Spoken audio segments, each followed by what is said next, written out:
Hello everyone, how are you all? All good?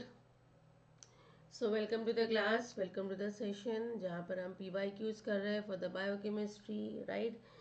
जो बच्चे gate Excel BT देने वाले हो डेफिनेटली ये सेशन आप लोगों के लिए यूज़फुल रहने वाला है। तो स्टूडेंट्स हम लोग कुछ PYQs कर रहे हैं।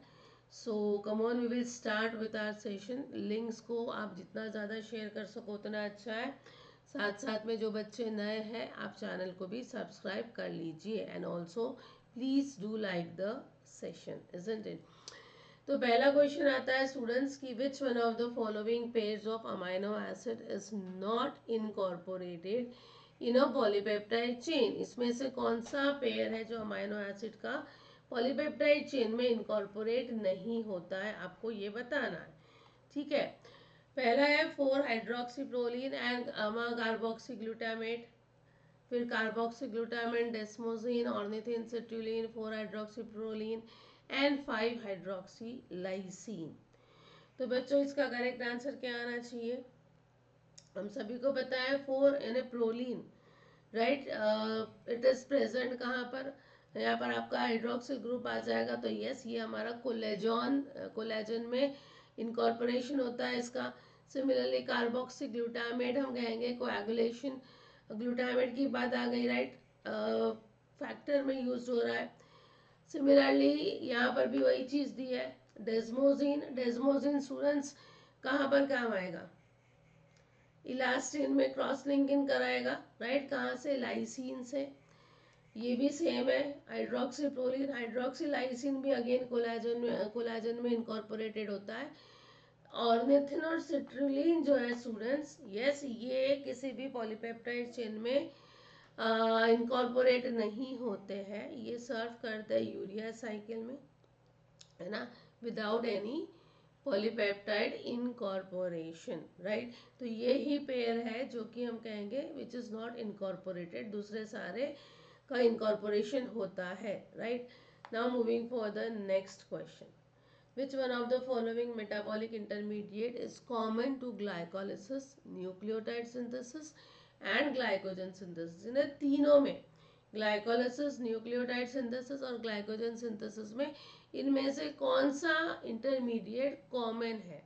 Citrate, oxalo acetate, glucose 6 phosphate और ग्लिसरॉल 3 फॉस्फेट। क्या आना चाहिए आंसर इसका? देखो, साइट्रेट यदि हम कहेंगे तो साइट्रेट टीसीए साइकिल में हम देखते हैं, isn't it? ग्लाइकोलिसिस या न्यूक्लियोटाइड सिंथेसिस, ग्लाइकोजन सिंथेसिस में डायरेक्ट रोल इसका कहीं पर भी देखने को नहीं मिलता है। सिमिलरली मैं ऑक्सैलो एसीटेट की यदि मैं बात करूं तो ये भी टीसीए में दिख रहा है। ग्लूकोनियोजेनेसिस में हम इसका रोल देख सकते हैं, right? But not we can say ये आपका इंटरमीडिएट नहीं है, ये तीनों में से किसी का भी, तो ये भी नहीं हो जाएगा। Glycerol 3 phosphate, glycerol 3 phosphate students कहाँ से डिराइव होता है? ग्लाइकोलिसिस से होता है। लेकिन ग्लाइकोलिसिस में आप इसको ले सकते हो, लेकिन क्या न्यूक्लियोटाइड सिंथेसिस में भी इसका ये एक इंटरमीडिएट बनेगा? नहीं। तो बच क्या रहा है? बच रहा है मेरा ग्लूकोज 6 फॉस्फेट, क्योंकि आप देख सकते हो जब मैं ग्लाइकोलिसिस करती हूँ तो ग्लूकोज 6 फॉस्फेट आपका बन रहा है from the glucose with the enzyme hexokinase. Glycogen synthesis की हम बात करें तो स्टूडेंट्स आप देखो, अगेन ग्लूकोज से आपका ग्लूकोज 6 फॉस्फेट बना है और ग्लूकोज 6 से हमारा ग्लूकोज बना रहा है, एम आई राइट?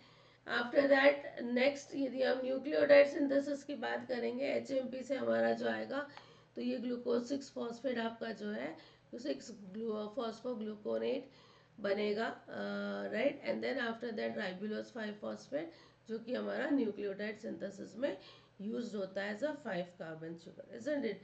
तो करेक्ट आंसर क्या आना चाहिए? करेक्ट आंसर आएगा glucose 6 phosphate. I think this is clear. Now the next question. In mammals, hematopoietic stem cells have give rise to different types of blood cells are known as, okay, totipotent stem cells, pluripotent stem cells, myeloid progenitor cells या फिर lymphoid progenitor sales. वो कह रहा है कि HSC जो sales है ये कौन सा जो कि अलग अलग तरह के ब्लड सेल्स को फॉर्म करवाता है। तो ये क्या है, टोटीपोटेंट है, प्लूरीपोटेंट है, या फिर प्रोजेनाइटर है। तो बच्चों हमको पता है टोटीपोटेंट यानी जो which can form any cell from the of a body, है ना, जाइगोट जैसे हम बात करें, यानी किसी भी प्रकार का सेल बनाने में जो सक्षम होता है वो होता है टोटीपोटेंट स्टेम सेल्स। उसके बाद आता है हमारा प्लूरीपोटेंट स्टेम सेल्स, है ना, जो कि जनरली हमारी जो 3 जर्म लेयर्स है, राइट, मीजोडर्म, एंडोडर्म, एक्टोडर्म, वहां पर it is having the role there. हमको यहाँ पर बात करना है HSC cell, haemopoietic stem cells. Pluripotent के बाद आता है बेटा मल्टीपोटेंट। मल्टीपोटेंट में हम क्या देखते हैं, मल्टीपोटेंट में हम देखते हैं anyone, closely related cell family जो रहती है, बहुत ही पास पास की, राइट। और उसके बाद में यूनिपोटेंट, जहां पर हम देखते हैं किसी इंडिविजुअल, है ना, जो एकदम इंडिविजुअल रहेगा, जो सिर्फ एक ही सेल बना रहा है, दैट इज योर यूनिपोटेंट। तो जैसे हमने समझ लो माइलॉइड प्रोजेनाइटर, माइलॉइड प्रोजेनाइटर हमको देता है इरिथ्रोसाइट्स, प्लेटलेट्स। तो ये क्या हो जाएगा, इरिथ्रोसाइट प्लेटलेट जो बन रहा है, यूनिपोटेंट बना रहा है, एक ही सिंगल सेल बना रहा है, एक ही तरह का सेल बना रहा है। लिम्फोइड की बात करेंगे तो लिम्फोसाइट, इजंट इट। हमको यहाँ पर HSC की बात करना है। HSC से मेरे प्रोजेनाइटर सेल्स बनते हैं, राइट। तो ये जो ऑप्शन है इसमें आपका करेक्ट आंसर HSC के लिए क्या आएगा, it is pluripotent stem cells, right. So your correct answer is option number B. The next one,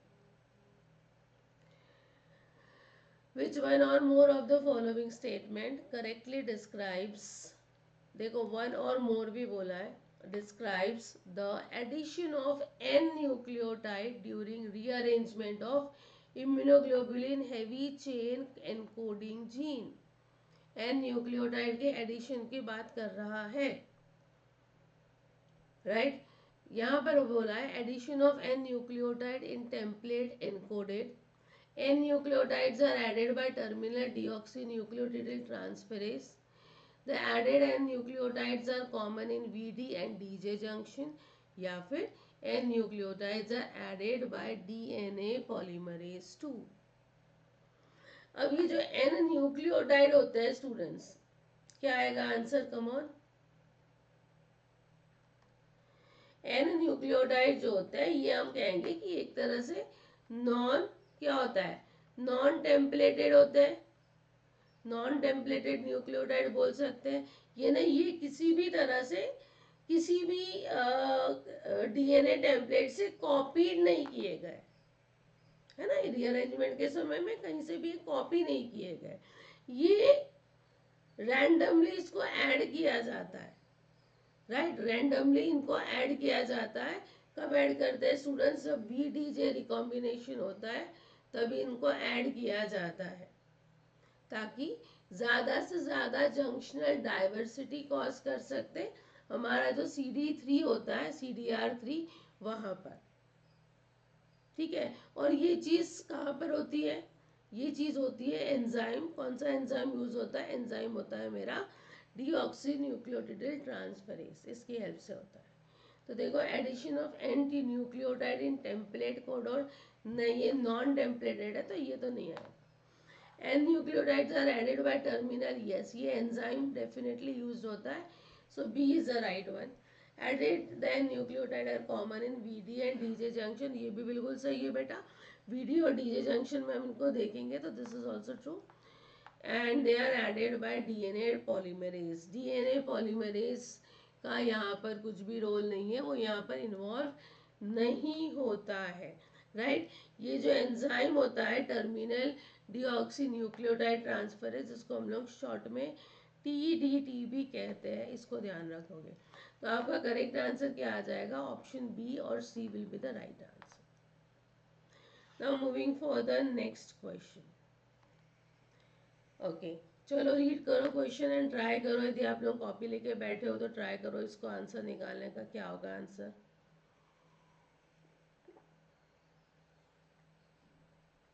A newly identified viral protein contains one long alpha helix spanning 60 amino acid residue. The number of main chain hydrogen bond formed in this helix is, देखो simple है, alpha helix की बात हो रही है,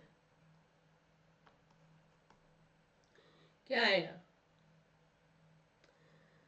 जब हम alpha helix की बात करते हैं तो हाइड्रोजन जो कि बनता है यहाँ पर हाइड्रोजन बॉन्ड, ये बनता है एक तो कार्बोनिल ऑक्सीजन, है ना, carbonyl oxygen of one of the amino acid इनके बीच में, और दूसरा अमाइड हाइड्रोजन, है ना, NH, इस तरह से बनता है।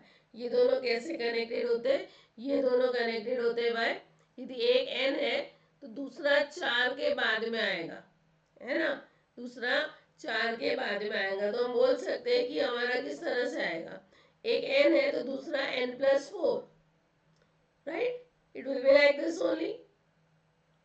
हर एक हाइड्रोजन बॉन्ड जो रहेंगे दे आर फोर अपार्ट, 4 अलग रहेगा from in the primary sequence. हम बोल सकते हैं कि एक N है तो दूसरा हमारा N+4 होगा। अब मुझे क्या निकालना है? मुझे निकालना है the number of hydrogen bond. तो यदि N आपका नंबर ऑफ अमाइनो एसिड है,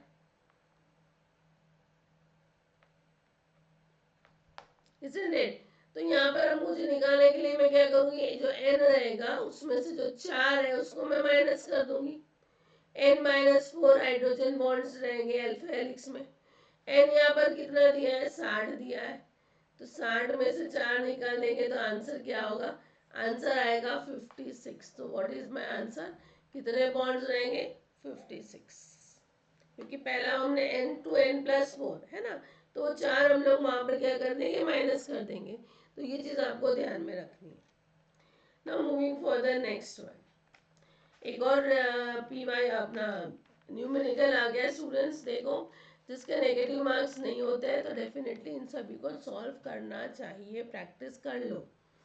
इन a lactic acid solution pH is 4.8, concentration of lactic acid and lactate are 0.01 molar and 0.087 molar respectively. The calculated pKa of lactic acid is, lactic acid का pKa क्या होगा?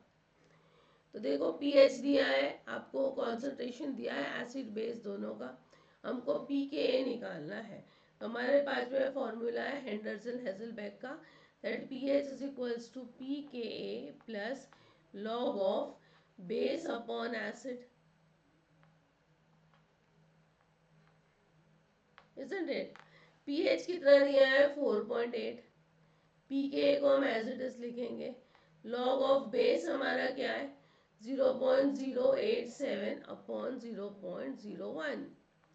ये 2 decimal है, यहाँ से निकल जाएगा, ये यहाँ पर आएगा, तो मेरे पास क्या आ गया? 4.8 is equals to pKa plus log of 8.7, yes और नो, राइट?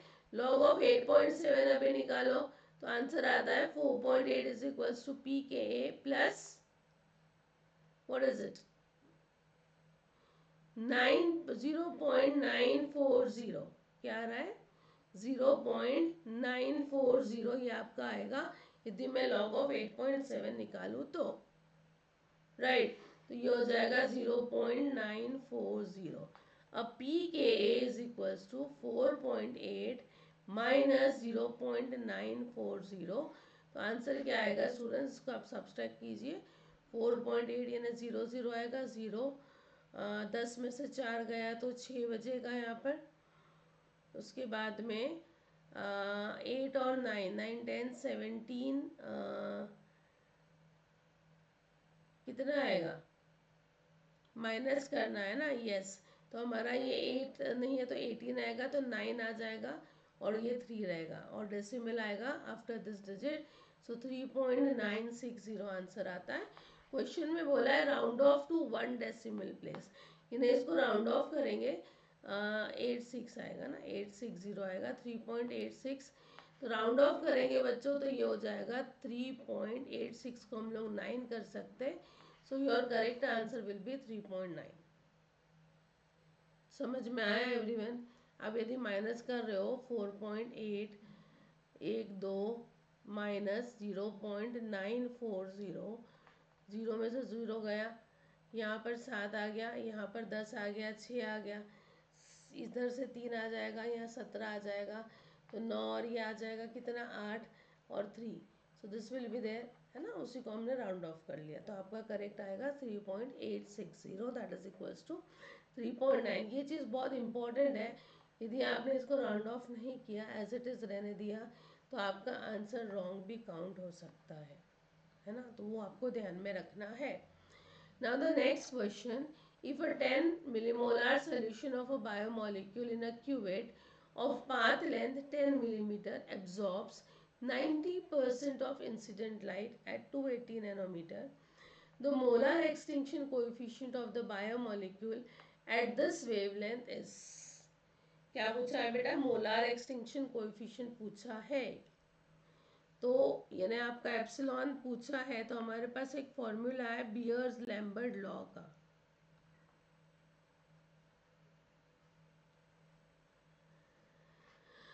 फॉर्मूला है absorbance is equals to epsilon C L, जहां पर सी क्या होता है स्टूडेंट, सी होता है कॉन्सेंट्रेशन और एल होता है लेंथ, है ना, और एप्सिलॉन हमको पता है it is nothing but your molar extinction coefficient. क्या क्या दिया है स्टूडेंट्स, 10 मिलीमोलार सोल्यूशन भी दिया है बायोमोलिक्यूल का, पाथ लेंथ बोल रहा है 10 मिलीमीटर है, और 90% ऑफ इंसिडेंट लाइट जो है 280 नैनोमीटर्स पे रहेंगी।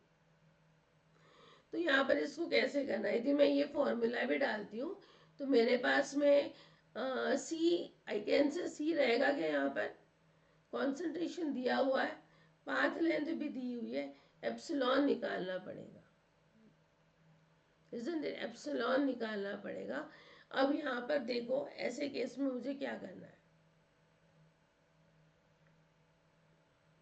ये दो वे से कर सकते हो। एक देखो स्टूडेंट्स, हमारे पास एब्जॉर्बेंस का फॉर्मूला है, absorbance is equals to 2 minus log of T. Yes, यदि मेरे को इसका परसेंट निकालना है तो क्या हो जाएगा 2 minus log of T, T यानी क्या है, व्हाट इज टी,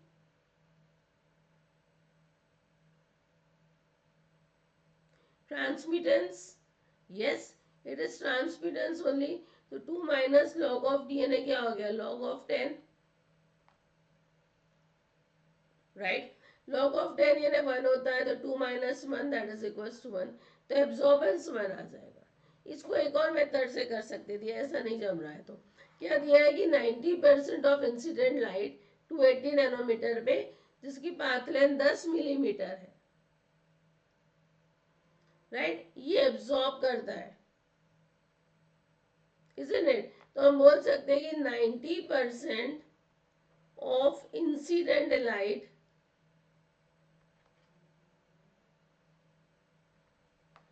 एब्जॉर्ब, इतना एब्जॉर्ब हो गया, तो 10% क्या हुआ स्टूडेंट्स, 10% ट्रांसमिट हो गया।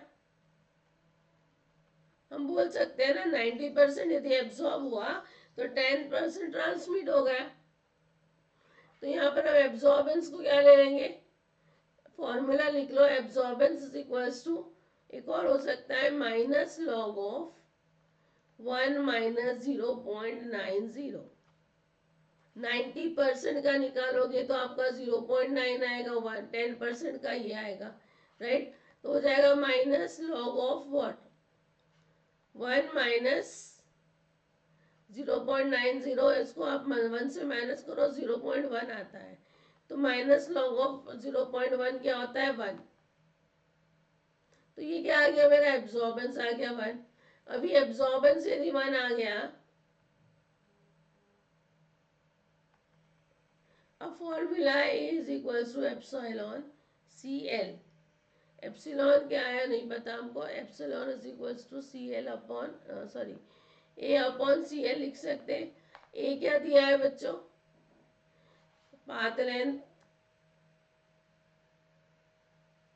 What should be the answer there, अभी हमने निकाला 1 इज ए, राइट, ए आपका 1 है, फिर यहाँ पर सी और एल दिया है ना, तो आपका लेंथ कितना है, 10 मिलीमीटर है, ओके, और अच्छा मिलीमीटर को भी कन्वर्ट करना पड़ेगा सेंटीमीटर में, और आपका मोलार आएगा इधर। चलो तो यहाँ पर हम लिख देते हैं, ये हो जाएगा आपका, ए हो जा रहा है आपका क्या, ए हो जाएगा 0.010 सेंटीमीटर। सी एल कितना है, C multiply by L, sorry absorbance तो 1 आया ना, very sorry, yes yes yes, absorbance तो अभी हमने निकाला, एब्जॉर्बेंस तो 1 आ रहा है, ये 1 आएगा ऊपर, है ना। और नीचे क्या आ जाएगा, नीचे आ जाएगा सी यानी कॉन्सेंट्रेशन। कॉन्सेंट्रेशन हमने अभी कितना बताया, 0.01 मल्टीप्लाई बाय 1, क्योंकि 0.01 मैंने किस में लिया, मैंने सेंटीमीटर में ले लिया, 10 को कन्वर्ट कर दिया। अब इसका जब हम आंसर करते हैं तो 1/0.01 ही रहेगा, विच इज इक्वल्स टू क्या, विच इज इक्वल्स टू 100। तो मेरा करेक्ट आंसर क्या आएगा, मेरा करेक्ट आंसर आएगा 100 मीटर पर centimetre. I think this is clear all of you, कैसे करना था। नाउ द नेक्स्ट क्वेश्चन, चलो पढ़ो इसको and try to give me the correct answer everyone.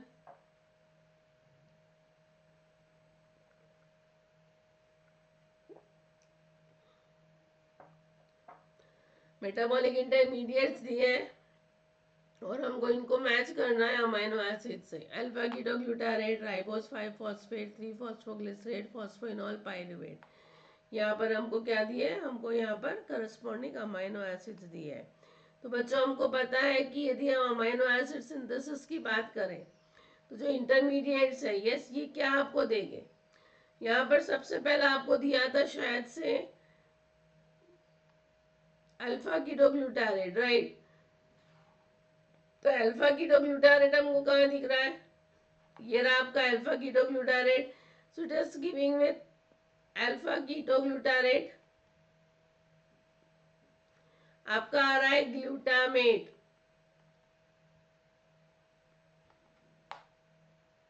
Is it it. उसके बाद में दूसरा क्या है,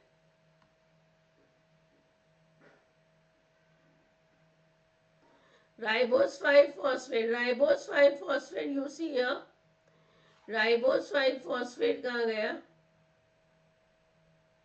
ये रहा histidine, right. So ribose 5 phosphate से histidine, so will just see there alpha ketoglutarate से हमारा क्या आ रहा था, ग्लूटामेट। इसका क्या आएगा, again you can see a histidine there, तो ये डेफिनेटली आपका ये हिस्टीडीन एंड ये दिस इज, तो पी का 2 और क्यू का 1, पी का 2 क्यू का 1, आखिरी में भी पी का 2 क्यू का 1 है। अभी आर देखते हैं, आर है 3 फॉस्फोग्लिसरेट और phosphoenol pyruvate. 3 phosphoglycerate students, again we can say यहाँ पर ये इंटरमीडिएट है फॉर द सेरीन, तो ये आप जाएगा आर का हो जाएगा 5, और फॉस्फोइनॉल पाइरुवेट जो है, राइट, जिसमें फिनिलएलनिन, टायरोसिन, ट्रिप्टोफैन ये सारे आते हैं। So you can go with this phenylalanine. तो हमारा करेक्ट आंसर क्या बैठ रहा है, हमारा करेक्ट आंसर बैठ रहा है ऑप्शन नंबर ए,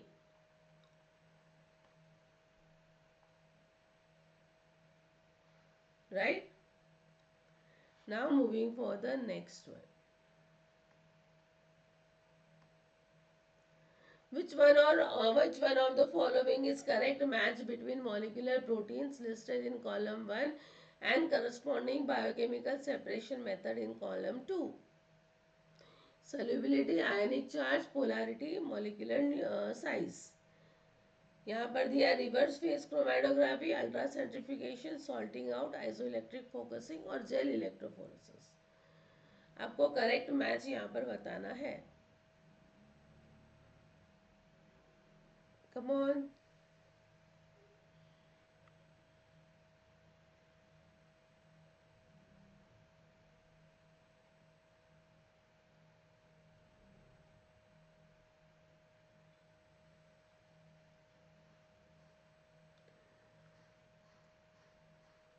चलो कोई बात नहीं, आई थिंक सभी ने निकाल लिया होगा आंसर। तो देखो यहाँ पर क्या है, सल्यूबिलिटी दिया है, आयनिक चार्ज है, पोलैरिटी है, मॉलिक्यूलर साइज है। तो सल्यूबिलिटी से हम ले सकते हैं सॉल्टिंग आउट। सॉल्टिंग आउट क्या होता है, सॉल्टिंग आउट तब यूज किया जाता है when there is a very high concentration of salt. Yes, ताकि क्या हो जाए कि हम डिक्रीज कर सके सल्यूबिलिटी किसकी, प्रोटीन की, राइट। और इसके कारण वो प्रेसिपिटेशन ज्यादा करते हैं। तो आपका सल्यूबिलिटी के साथ में तो आपका सॉल्टिंग आउट हो जाना चाहिए। सो पी का 3 हो जाएगा, पी का 3 यस 2 में दिया हुआ है, तो ये दोनों तो क्रॉस हो गए। उसके बाद आता है आयोनिक चार्ज, यानी एक तरह से आइसो इलेक्ट्रिक फोकसिंग, पीआई के बारे में, राइट। तो प्रोटॉन्स क्या होते हैं, वहां पर माइग्रेट करना शुरू करते हैं पीएच ग्रेडियंट में। Yes, definitely electric field apply करनी पड़ेगी, तब तक ये माइग्रेट करेंगे until they reach the pH where their net ionic charge is what, net ionic charge 0 रहेगा। ठीक है, तो यहाँ पर प्रोटीन अकॉर्डिंगली सेपरेट होते हैं, उनका जो डिफरेंस होता है चार्ज पीआई के बेसिस पे, यहाँ पर प्रोटीन्स को अलग अलग किया जाता है। तो अगेन क्यू का हम लोग 4 कर सकते हैं। क्यू का 4 यदि लिया तो आपको ये यहाँ पर 2 बता रहा, तो ये भी रॉन्ग हो जाएगा। हमारा करेक्ट आंसर क्या आएगा, दैट वुड बी दिस। अच्छा यहाँ पर ये दोनों दिया है, अच्छा ये दोनों भी सेम दिया है। अब बात आती है आर और एस में। आर है आपका पोलैरिटी और फिर है मॉलिक्यूलर साइज। पोलैरिटी स्टूडेंट्स यहाँ पर रिवर्स फेज की बात कर सकते हैं, जो कि नॉन पोलर स्टेशनरी फेज को यूज करता है। ठीक है, पोलर यहाँ पर क्या हो जाता है, मोबाइल फेज हो जाता है। तो जो कम पोलर होते हैं, हाइड्रोफोबिक होते हैं मॉलिक्यूल्स, वो ज्यादा स्ट्रांगली इंटरेक्ट कर सकते हैं नॉन पोलर से या फिर स्टेशनरी फेज से, राइट, और उनको रिमूव कर सकते हैं। जबकि पोलर क्या करेंगे, पोलर जो रहेगा वो इल्यूट करेगा, रिमूव करेगा कार्बन को। तो पोलैरिटी में क्या आना चाहिए, पोलैरिटी में आएगा आपका रिवर्स फेज क्रोमेटोग्राफी, और मॉलिक्यूलर साइज में it would be ultra centrifugation. So accordingly हमारा करेक्ट आंसर आएगा यहाँ पर ऑप्शन नंबर बी या फिर सी, क्या आना चाहिए,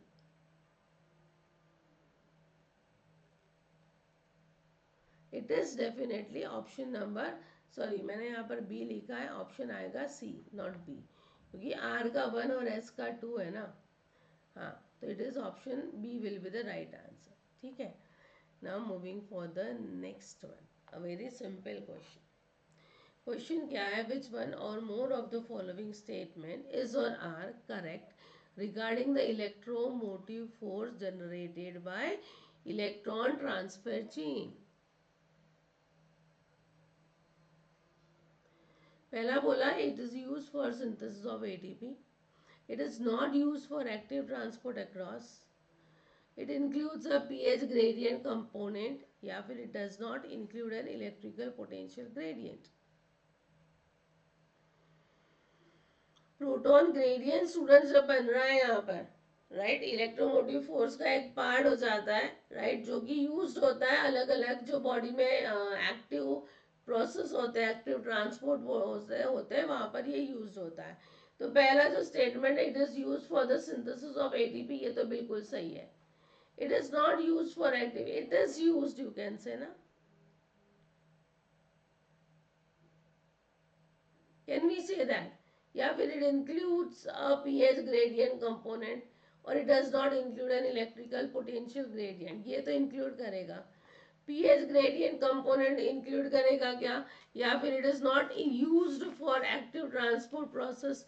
Definitely बेटा it is used for active transport process. Active transport process के लिए ये यूज होगा, तो ये गलत हो जाएगा। तो सही हो जाएगा आपका क्या, it includes a pH gradient. देखो हमको पता है माइटोकॉन्ड्रियल मेम्ब्रेन में एक साइड से दूसरी साइड में हो जाता है, और वहां में पीएच ग्रेडियंट को मेंटेन करता है, बढ़ा के रखता है, इजंट इट। तो हमारा करेक्ट आंसर क्या आएगा यहाँ पर, A and C are the right answer. Now the next question.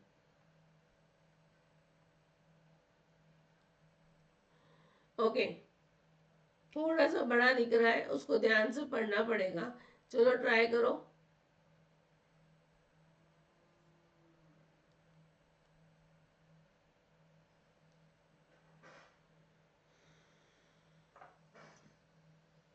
आपको बताना है विच वन और मोर, यानी ये भी एमएसक्यू हो सकता है।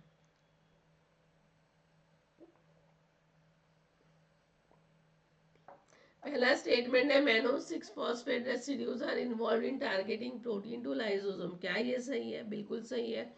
मैनो 6 फॉस्फेट उसका रेसेप्टर होता है M6P रेसेप्टर, उसके साथ में बाइंड करता है, यस, ट्रांस गोल्गी नेटवर्क में, और उसको डायरेक्ट करता है कहाँ पर? क्लैथरीन कोटेड वेसिकल्स की तरफ, एंडोजोम में, जो कि आगे जाके में किस में मैच्योर होगी? ये आगे जाके लाइसोसोम में मैच्योर हो जाएंगे। तो पहला स्टेटमेंट सही है। सेकेंड है transport of protein into mitochondrial component is aided by positively charge amino acid residue at the N terminal and internal hydrophobic segment. क्या ये सही होगा? Yes, anyone? Transport of protein into mitochondrial compartment, जो कि aid हुआ है ना, help हुआ है by the positively charge amino acid residue at N terminal. This statement is also very very very correct. कैसे? जो आपका ये जो ट्रांसपोर्ट हो रहा है प्रोटीन का माइटोकॉन्ड्रियल कंपार्टमेंट में, यस, ये एनेबल करता है क्या? कि to recognise by the cytosolic chaperone, right, chaperone recognise कर ले, जैसे टॉम टीम की बात करें तो, इजंट इट? तो बी वाला सही हो जाएगा। सी हो गया, the retention of protein in endoplasmic reticulum requires KTEL sequence motif C terminal, ये भी सही है। Nuclear proteins are transported in unfolded conformation and their nuclear localization signal sequence is subsequently cleaved by peptidase in the nucleoplasm। क्या ये सही है? ये गलत है। ये सही था, ये गलत है। जो न्यूक्लियर प्रोटीन्स होते हैं जो कि ट्रांसपोर्ट हो रहे हैं, they are not in an unfolded conformation, they are in folded या फिर पार्शियली फोल्डेड। तो आपका करेक्ट आंसर क्या आएगा? यहाँ पर देखो, 4 में से 3 का राइट आंसर है, A, B और C।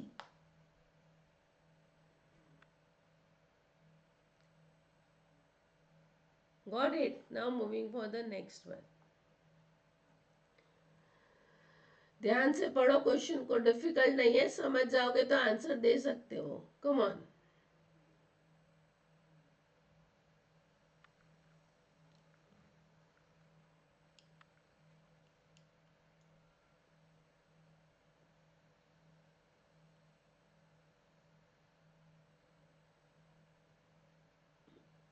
फ्लोरेसेंस स्पेक्ट्रोस्कोपी को कौन सा स्टेटमेंट डिस्क्राइब कर रहा है?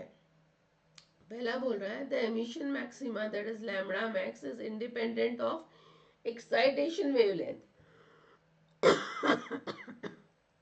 क्या ये वेवलेंथ जो एक्साइट होती है उससे इंडिपेंडेंट है? क्या ये सही है? एक्चुअली ये जो एक्टिविटी है ये जनरली एसोसिएट होती है किसके साथ में? DNA polymerase. Just a minute.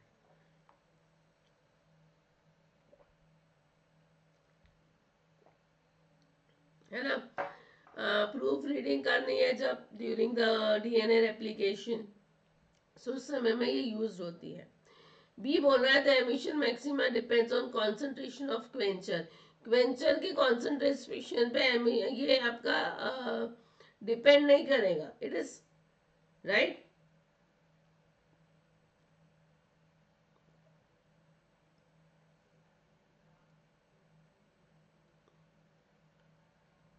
Are you getting it और नॉट? यस, सी बोला है the emission maxima varies with solvent polarity. Solvent polarity में वेरीज हो जाएगा। Is this clear? ट्रू। या फिर the emission maxima varies with temperature. देखो, सबसे पहले यदि मैं बात करूं तो एमिशन मैक्सिमा यानी क्या है? एमिशन मैक्सिमा यानी फ्लोरेसेंस की यदि हम बात करें तो ये अराइज होता है कहाँ से?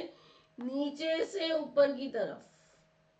ग्राउंड स्टेट से एक्साइटेड स्टेट तक, राइट। तो ये अराइज होता है from the lowest vibrational level, जो वाइब्रेट करते रहेगी, राइट, और एक्साइट होगा to the singlet state.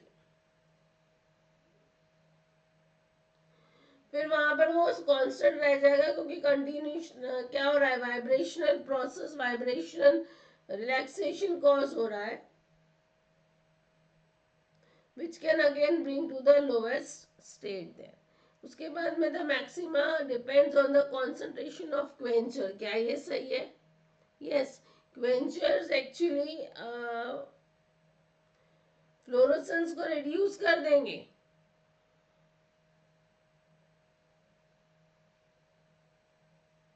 Right. So what is there, quenchers क्या करेंगे, they will reduce the fluorescence intensity, लेकिन ये शिफ्ट नहीं करते हैं। अब थर्ड है the emission maxima varies with solvent polarity. देखो सॉल्वेंट पोलैरिटी डेफिनेटली स्टेबलाइज करेगा एक्साइटेड स्टेट को अलग अलग तरह से as compare to the ground state. Yes, electronic environment cause कर सकता है fluorescent molecule in that way. And the last is the emission maxima varies with temperature. Temperature के साथ साथ चेंज होते रहता है। क्या ये सही है? Yes, the temperature influences what? Vibrational population. उसको इन्फ्लुएंस करता है। यस, और साथ साथ सॉल्वेंट इंटरैक्शन ऑल्सो। तो कौन सा करेक्ट आंसर चाहिए? पहला तो नहीं रहेगा, इंडिपेंडेंट नहीं रहता, डिपेंडेंट रहता है। कॉन्सेंट्रेशन पे होता है, solvent polarity and temperature, all are the correct. तो हम इसका आंसर क्या लग सकते हैं? बी सी डी, या फिर ए सी डी, या फिर सी डी कुछ और। एक्चुअली जो मैंने आपको लिखा था, emission maxima is independent of excitation wavelength, तो ये सही है ना? क्या ये डिपेंडेंट है? No, they are independent. आपका पहला वाला बिल्कुल सही होगा। स्टूडेंट्स देखो, जहां पर लग रहा है you can give me the answer there, otherwise फिर क्या होता है, बोर होने लगता है, isn't it? So better to give the answer.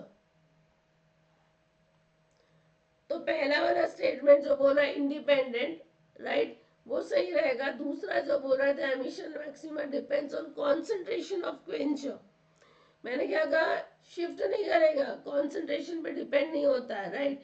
Quencher definitely reduce करेगा, कम करेगा फ्लोरोसेंस को, फ्लोरोसेंस की इंटेंसिटी को। तो this will not be the answer there. एक मिनट, यस, ये नहीं होगा। वेरीज विद सॉल्वेंट पोलैरिटी, क्या या क्या ये हम सही बोल सकते हैं? You can, right. तो हम बोल सकते हैं कि जो टेम्परेचर आपका इन्फ्लुएंस हो रहा है वाइब्रेशन से, अगेन वो भी आपका शिफ्ट बता रहा है। तो आपका आंसर हो जाएगा ए, सी और D. This will be the right answer for the question. Now the next one, which one or more of the following statement is or are correct in processing of pre-mRNA in eukaryotes?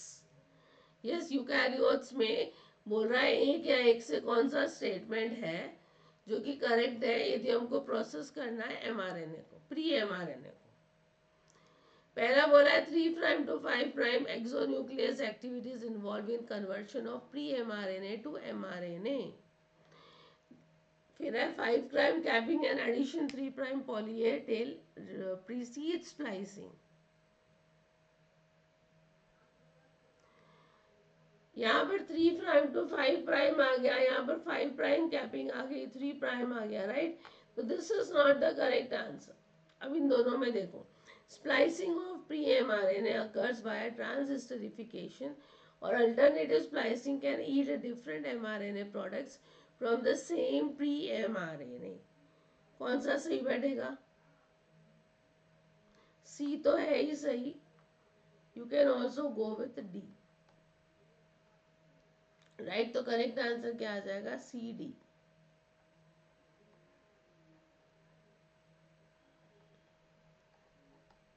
This will be the right answer, ठीक है। Now next one,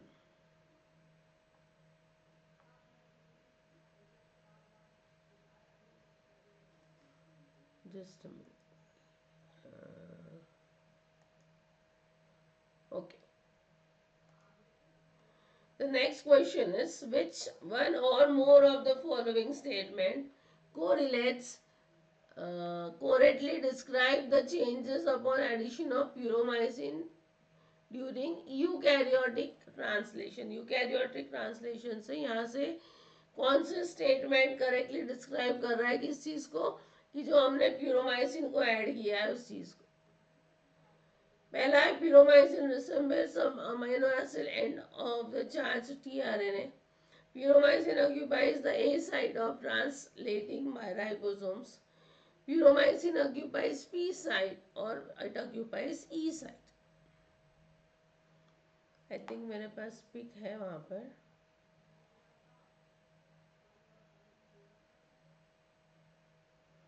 Yes. तो देखो बेटा ये puromycin क्या है. Puromycin एक तरह का अमाइनो न्यूक्लियोसाइडेज है, एंटीबायोटिक है, जो कि इनिबिट करता है प्रोटीन सिंथेसिस को. कहाँ पर? किडनी में और यूकैरियोटिक सेल में.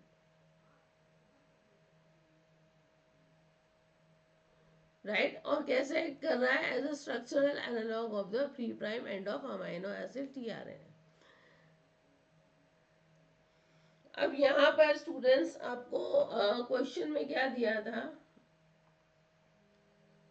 ये ऑक्यूपाई कर रहा है कहाँ पर? राइट. ए साइड कर रहा है, पी साइड कर रहा है, ई साइड कर रहा है और रिसेंबल कर रहा है. ओके चलो डन. तो अब हम लोग यहाँ पर देख सकते हैं इसके बेसिस पे. देखो यहाँ पर जो पहली एक्टिविटी है जो कि किसके साथ में एसोसिएटेड है? डीएनए पॉलीमरेज के साथ में. रिसेंबल्स अमीनो एसिड वाला है ना. Proof reading during your DNA replication. उसके बाद में दिया है A site of translating ribosome. Yes. Polyadenylation जो रहेगा कहाँ पर किया जाएगा? 3 प्राइम पोजीशन पे. एंड वो अकर होगा स्प्लाइसिंग, नॉट बिफोर. पहले नहीं होगा, आफ्टर स्प्लाइसिंग होगा, बिफोर नहीं होगा. हमको क्या बात करनी है? जैसे ही आप प्यूरोमाइसिन को ऐड कर रहे हो तब की बात करनी है. तीसरा है puromycin occupies P site of translating ribosomes. क्या ये सही है?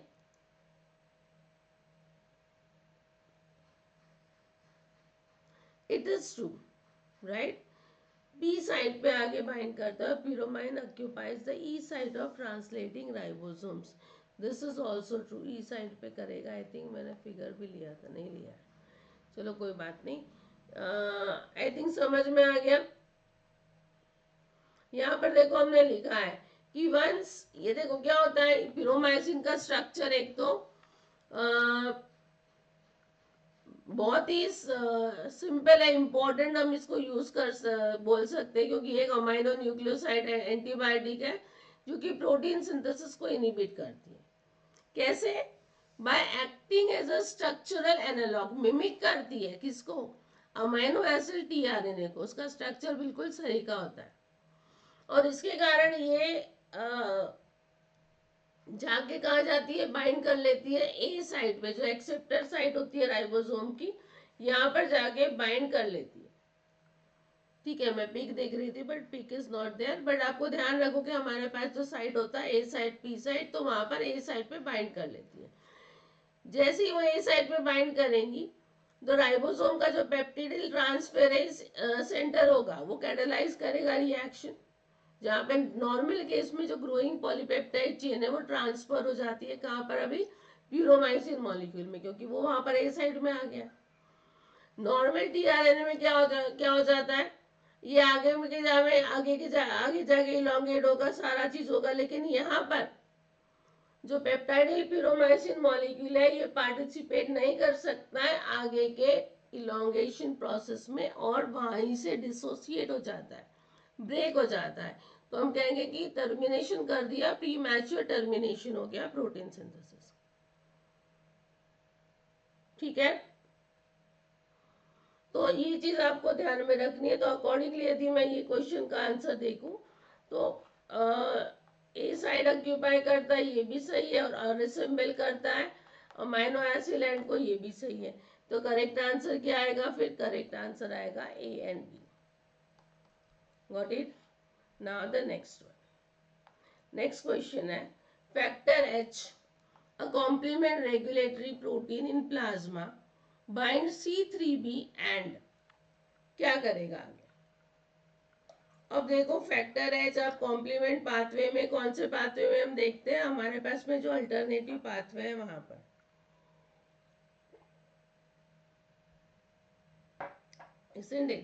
अल्टरनेटिव पाथवे में फैक्टर एच का रोल बहुत इंपॉर्टेंट सा हो जाता है, जहां पर हम C3b की भी बात करते हैं, राइट।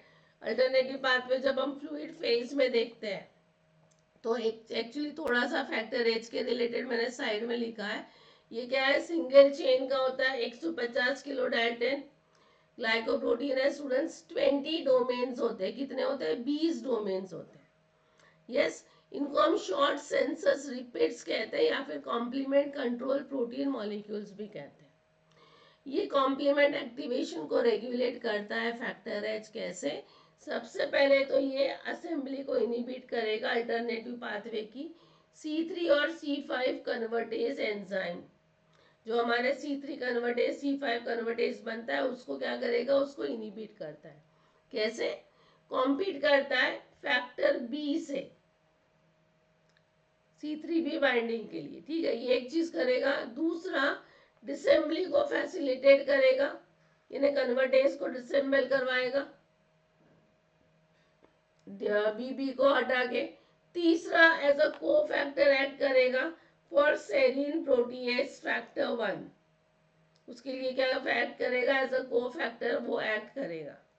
ठीक है, इसमें एक और इम्पोर्टेंट टारगेट हम बोल सकते हैं फैक्टर एच बाइंडिंग का जो रहता है C3b में, वो होता है पॉली एनियोनिक सरफेस मॉलिक्यूल, जैसे ग्लाइकोसामाइनो ग्लाइकेन और सियालिक एसिड, जो कि इसकी एफिनिटी को बढ़ाता है। किसकी? फैक्टर एच की C3b के लिए। तो जो मैंने आपको अभी कहा स्टार्टिंग में कि 20 डोमेन से बना होता है, 20 SCR डोमेन्स होते हैं। इसमें से बेटा एक आपका एन टर्मिनल और सी टर्मिनल होगा, isn't it? तो जो 1 to 4 रीजन होता है, डोमेन जो होता है, SCR होता है, यस, ये कॉम्प्लीमेंट रेगुलेटरी एक्टिविटीज को मीडिएट करेगा फैक्टर एच के। और आखिरी के दो जो 19th और 20th होते हैं, ये फैक्टर एच को अटैच करवाएगा होस्ट सेल से। तो देखो इस तरह से हम देख सकते हैं यहाँ पर फैक्टर एच, ये जो अल्टरनेटिव पाथवे में है वहां पर C3b that is C3 convertase और C5 कन्वर्टेज दोनों को इनिबिट करता है और साथ साथ C3b को भी इनिबिट करता है। और ये जो 20 डोमेन का आपका बना है, 20 यूनिट जो है फैक्टर एच की, जब ये C3b के साथ बाइंड करेगा तो ये पहले 4 और ये आखिरी के दो कहाँ पर आते हैं? ये आखिरी के दो बाइंड कर लेते हैं होस्ट सेल पे या फिर बेसमेंट मेम्ब्रेन पे। ठीक है, इस तरह से ये अपना काम करता है। तो अभी आपका करेक्ट आंसर क्या होना चाहिए? जो factor H complement regulatory protein है, ये बाइंड करेगा C3b से and compete with factor B. क्या ये सही है? यस। टू डिस्प्लेस बीपी, ये सही है। Initiates the catabolism of C3b, नहीं। Binds to C3b Bibi convertase, उसको करेगा क्या? नहीं। Acts as a cofactor for factor 1, yes, ये बिल्कुल सही है। तो मेरा करेक्ट आंसर क्या आएगा? A and D R the right answer for this question. Now moving for the next question. अच्छा, बहुत ही सिंपल सा क्वेश्चन आ गया, न्यूमेरिकल है अगेन। इन अ माइकल्स मेंटेन्स इक्वेशन, राइट, यदि सबस्ट्रेट कॉन्सेंट्रेशन बोल रहा है 15 km है, तो V0 बाय Vmax क्या होगा? राउंड ऑफ करना है 3 डेसिमल प्लेसेस तक। सीधा सीधा ले लो, V0 is equals to what? Vmax multiply by substrate concentration divided by Km plus S। अब V0 बाय Vmax चाहिए, है ना, तो ये Vmax को मुझे यहाँ लाना है। हम क्या करते हैं? Divide the Vmax by from to both the side करते हैं ना, डिवाइड Vmax बोथ साइड। ये हम डायरेक्ट भी कर सकते हैं, ये तो जो जस्ट मैं बता रही हूँ। तो यहाँ पर V0 पे Vmax को डिवाइड करेंगे, यहाँ पर भी V max into S upon V max yes into K M plus S.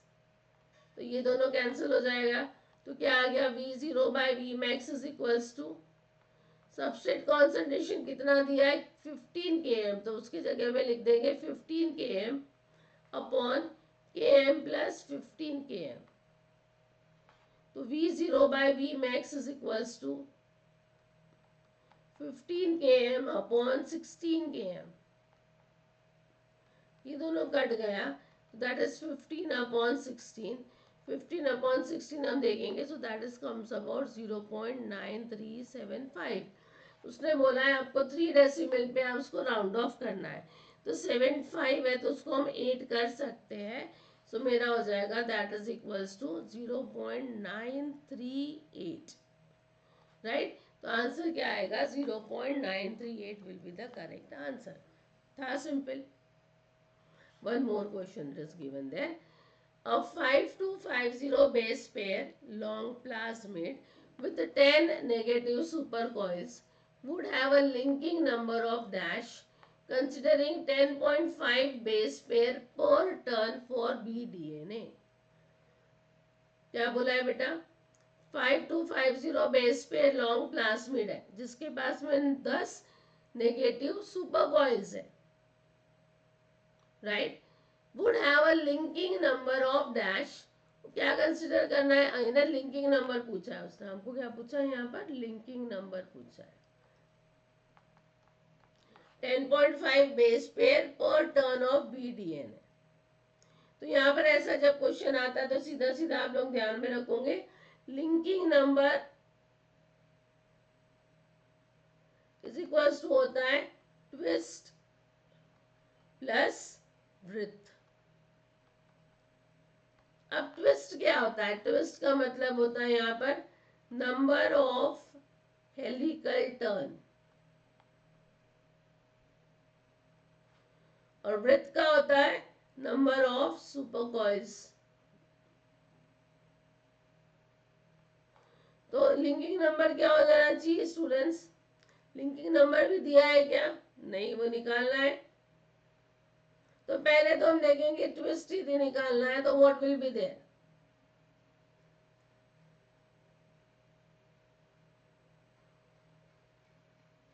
पहले ट्विस्ट भी निकालना पड़ेगा, number of helical turns. Helical turns यदि निकालना है मेरे पास मेरे को, तो ट्विस्ट यानी नंबर ऑफ हेलिकल टर्न, ये तो मेरा फॉर्मूला हो गया, which is equals to total कितना नहीं है 5250 बेस पेयर लॉन्ग दिया है और डिवाइडेड बाय कितना करेंगे 10.5 बेस पेयर पर टर्न। तो यहाँ से 0 हटा दो, इधर आ जाएगा। यदि आप इसको डिवाइड करते तो हमारे पास आंसर आ जाता है यस 500। 105 को यदि 5 से आप मल्टीप्लाई करो आपका 5250 आता है, ठीक है। तो ये आ गया ट्विस्ट। वृत्त यानी सुपरकॉइल, नंबर ऑफ सुपरकॉइल कितना है 10 नेगेटिव, इन्हें -10। तो देयरफॉर हम लोग क्या कर सकते हैं यहाँ पर, एल के इज इक्वल्स टू 500 प्लस -10, तो 500 -10 विच इज इक्वल्स टू 490। ये आपका करेक्ट आंसर आ जाए। समझ में आया, यदि इस तरह का क्वेश्चन आया ना तो आपको ये चीज ध्यान में रखनी है, इसके हिसाब से आप आंसर आपका ला सकते हो। सो your correct answer for this question is 490। I think this is clear all of you. तो ये कुछ क्वेश्चंस थे बायोकेमिस्ट्री के, राइट। हम यहीं पे स्टॉप करते हैं। नेक्स्ट सेशन में हम लोग कुछ और क्वेश्चंस करेंगे फ्रॉम द डिफरेंट पार्ट्स, जैसे कि एप्टीट्यूड हो गया, जोलॉजी, बॉटनी। तो ट्राई टू बी देयर, सारे वीडियोस देखा करो स्टूडेंट्स। हम कुछ वीडियोस ले रहे हैं, कुछ लाइव क्लासेस भी हो रही है। जो बच्चों ने अभी तक चैनल को सब्सक्राइब नहीं किया है, सब्सक्राइब कर लीजिए। एंड यस, ट्राई कीजिए जितनी ज़्यादा आप क्लासेस कर सके। हाँ, और यदि आपको कहीं डाउट है तो हमारा टेलीग्राम चैनल है, आप वहाँ पर ज्वाइन करके आप मुझसे डाउट क्लियर करवा सकते हो, या फिर आप कमेंट में चैट बॉक्स में लिख दीजिए। I'll try to check it out and I'll try to reply you out also. ठीक है, so do like the session, share the link as much as possible. Also subscribe कर लीजिए यदि आपने सब्सक्राइब नहीं किया है तो। जल्दी मिलते हैं विद न्यू वीडियो देन।